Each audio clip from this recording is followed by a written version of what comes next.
How to create app lock in LinkedIn mobile app. Firstly, you have to install the LinkedIn app from your Play Store. Now open it in your phone. Just you have to open in Android. This type of LinkedIn app will appear in front of you. Now how to create app lock. Click on the me icon, that is profile at the top. Now you can see here there is a setting option. Just you have to click on settings option.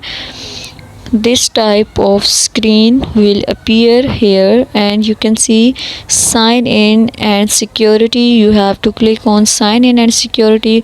Before this, just make sure watch the complete video and follow each step carefully to avoid forgetting anything and making mistake. At the last, you can see app lock. Click on app lock if you want to turn it on. Then after 5 minutes, after 10 minutes, your app will be locked. If you turn it off, then your app will be unlocked in your Android.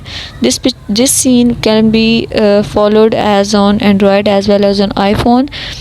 Thank you so much. That was all. Please consider showing your support by commenting, liking, sharing, and subscribing to our channel for more valuable content in the future.